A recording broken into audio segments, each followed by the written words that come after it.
Et bienvenue tout le monde au premier forum national sur l'énergie propre et les industries propres tenu sur le colonne parlementaire. Ça va être la première fois, c'est vraiment un événement historique, mais ce ne sera pas la dernière fois qu'on va parler justement de ça sur le colonne parlementaire. Alors on vous souhaite la bienvenue. Moi, je m'appelle Peter Julian, je suis leader parlementaire du NPD en Chambre et député de Burnaby-New Westminster. Et je suis le co-organisateur de cet événement avec Mme Anne Quash, qui est députée de Beauharnois-Salaberry au Québec. François Choquette, qui est député de Drummond, aussi au Québec. Et Linda Duncan, députée de Edmonton-Strathcona en Alberta.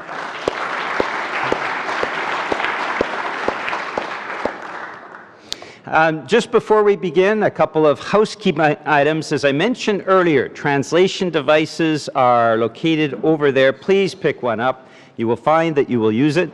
Alors, pour tout le monde qui a besoin de traduction, là, on a des traducteurs qui se trouvent juste là-bas. Et bien sûr, ça va être utile. Alors, s'il vous plaît, vous en cherchez un. For washrooms, you have washrooms right out that door for women. For men, you go out the back door, down the hall, and along. For men, a little bit longer walk. On a bien sûr des événements toute la journée. On va avoir des panels qui vont être super intéressants toute la journée, en commençant avec la première qui va commencer sous peu. Et pour commencer cet événement historique, on a bien sûr un invité spécial. C'est un homme qui a fait son réputation nationale dans tous les domaines de l'innovation sur l'environnement, de la bonne gestion de l'environnement lorsqu'il était ministre de l'Environnement dans la province du Québec. Since then, since he became a federal MP back in 2007, he has been a strong and powerful and articulate voice for sustainable energy development and for clean energy development in this country, and most notably just in the last issue, just came out of Canadian Politics and Public Policy, he writes about Canada's sustainable energy future.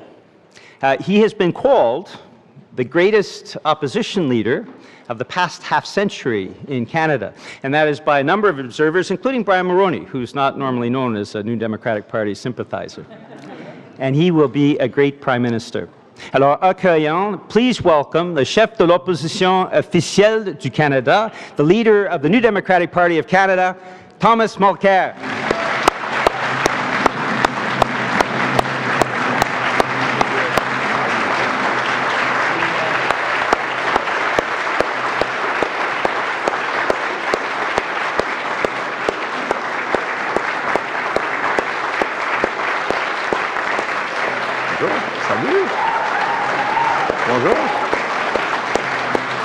Bonjour. Bien, merci. C'est une telle réussite, cet événement, que M. Harper a décidé de se présenter un vendredi. Merci donc, Peter, pour cette gentille introduction. Je veux juste m'assurer, nous avons bien la traduction simultanée. C'est bien le cas? C'est bien. Alors, merci beaucoup. And I'd like to thank all of our MPs who organized this event, Peter Julian, of course, François Choquette, and Minh-Thu. I'd also like to thank Linda, who will be moderating, and I believe that Romeo will be able to join her. This is an extraordinary event, frankly, one of a kind. I'm looking at some of our colleagues who have worked on these issues for years. Hi, Dennis, very strong on this issue for many years in opposition. And I'm looking at many of you that I've had a chance to know and appreciate during my career as the Minister of the Environment in Quebec. And on these issues, I've put particular emphasis over the years. Before we begin, I'd also like to acknowledge that we're meeting here today on unceded Algonquin territory. Canada is a country defined by our natural resources. We're a country of lakes and rivers and mountains. We're a country of tremendous physical beauty. Our natural resources have always been a staple of our economy, and today they are the engine of our economic growth. Le NPD veut miser sur ces avantages uniques pour créer des emplois de qualité pour la classe moyenne, pour utiliser le plein potentiel de nos richesses naturelles et pour accroître les retombées de développement pour tous les Canadiens. Ce développement est crucial pour notre économie et pour notre pays. Mais nous ne pouvons aller de l'avant qu'à la condition d'être organisés et responsables. Si nous voulons saisir les occasions qui se présentent à l'avenir, si nous voulons utiliser nos ressources pour créer la richesse et de la prospérité pour les générations à venir, we're going to have to rise to meet new challenges and adapt to the new realities of a new century. And New Democrats have a vision that does just that, a vision that's based on three key principles. Sustainability, to make sure that our government looks at the social, economic, and environmental effects of each of our decisions, and, for example, that polluters pay for the pollution they create instead of leaving those costs to the next generation. Partnership, to make sure that communities, provinces, and First Nations all benefit from resource development and that we create value-added middle-class jobs here in Canada. And most importantly, long-term prosperity that leverages our natural resource wealth to invest in modern, clean energy technology that will keep Canadians on the cutting edge of energy development and ensure affordable energy rates into the future. For far too long, Canadians have been told that they have to choose between our economy and the environment, but that's a false choice. The fact is, in the 21st century, a social license is every bit as important as a regulatory license, if not more so. In this day and age, any development model that relies on degrading our environment, on putting public safety at risk, or on exploiting our resources without benefiting our communities is no model at all. Just last year, TransCanada CEO Russ Girling was refreshingly candid in describing how social and environmental concerns have become business realities. Speaking about his company's surprise to find such emphatic opposition to Keystone XL, Russ was blunt. We won't make that mistake again.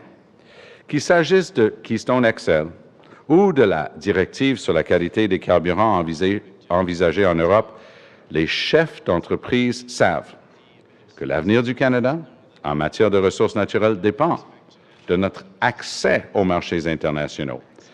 Et cet accès est fondé, à son tour, sur la perception du monde envers le développement de nos ressources. Le NPD mettra fin aux attaques conservatrices contre nos lois environnementales, des attaques qui nuisent au développement de nos ressources et qui, ultimement, finissent par nuire à notre économie. Les deux sont reliés.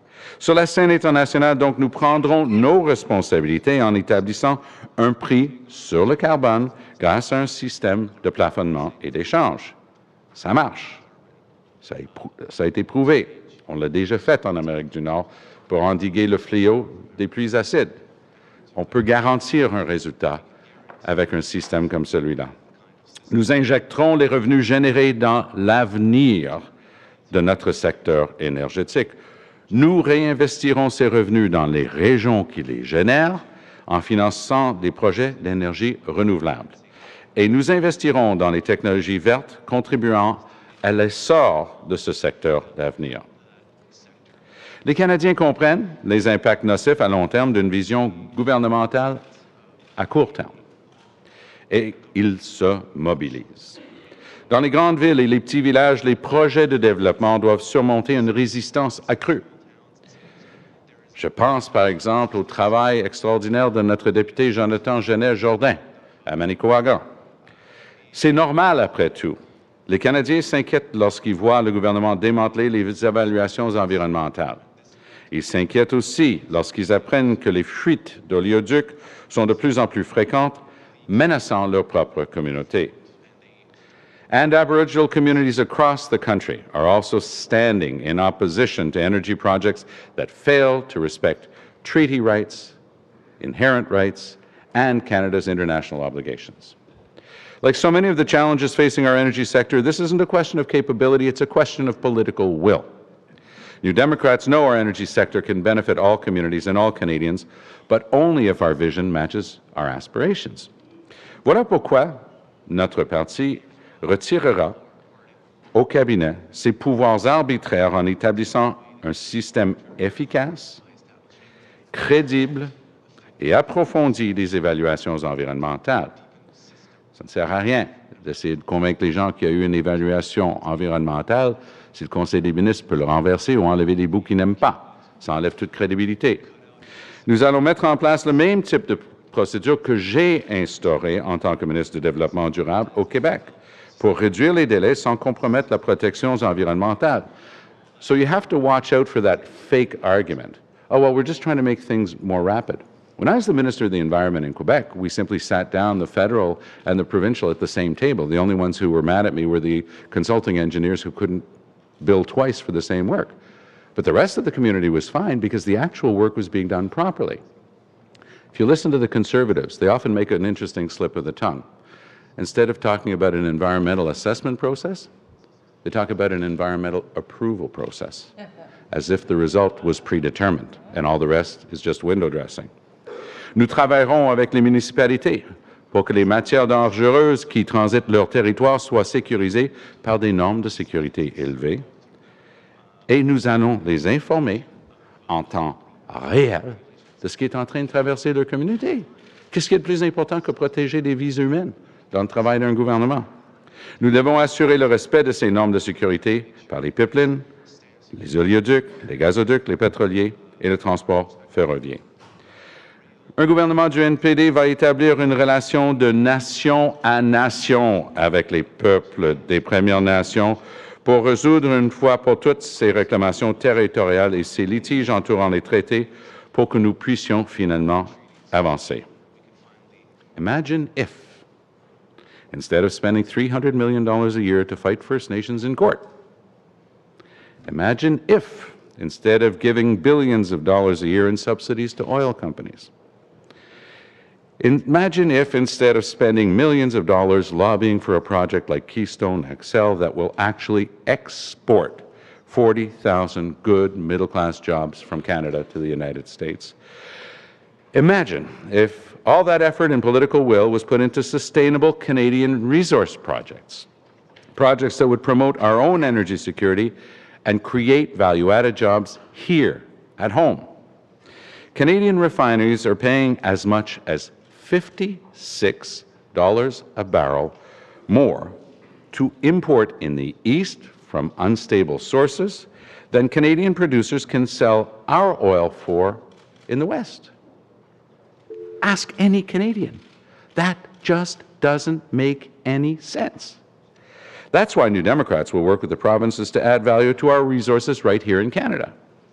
And we'll also make it a priority to ensure that Canada is a world leader in the clean energy economy of the 21st century.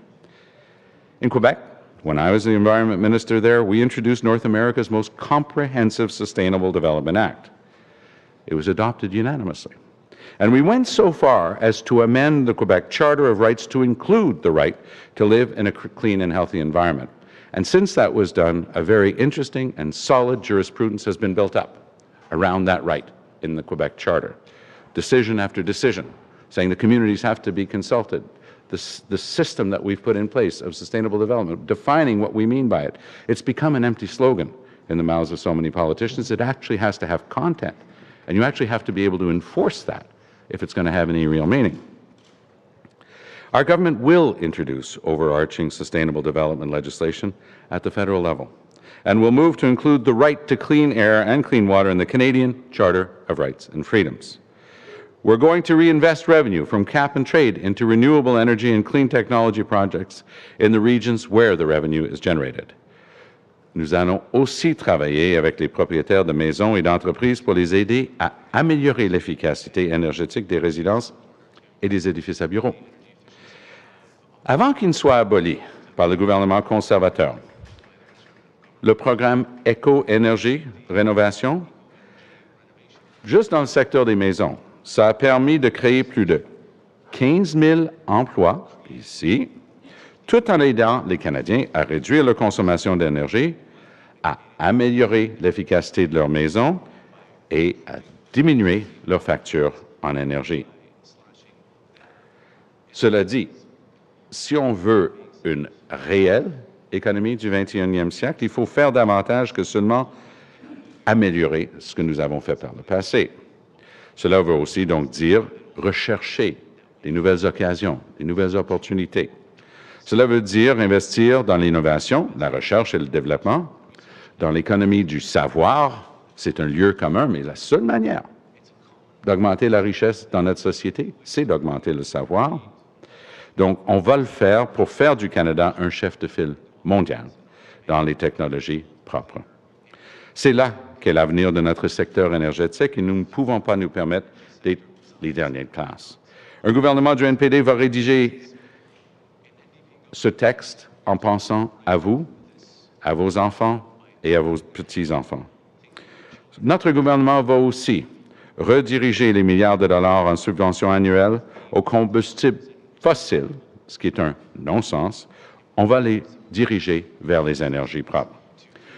Nous allons investir dans Technologie du développement durable Canada, une fondation remarquable qui a déjà contribué à la croissance de plus de 230 projets évalués à 2 milliards de dollars.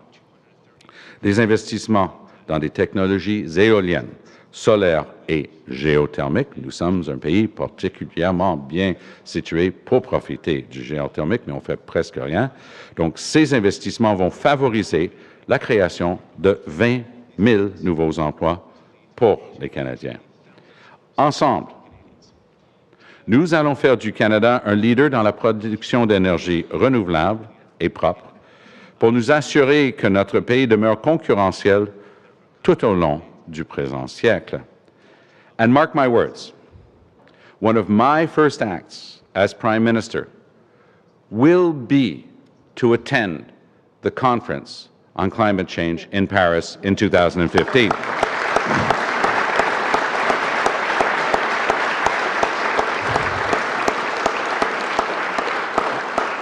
Under an NDP government, Canada will begin working with the world and stop working against the planet.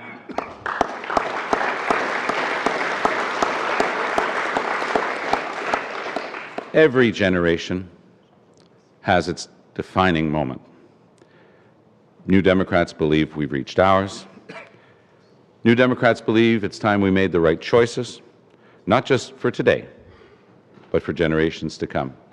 Now, together, let's go get it done. Thank you.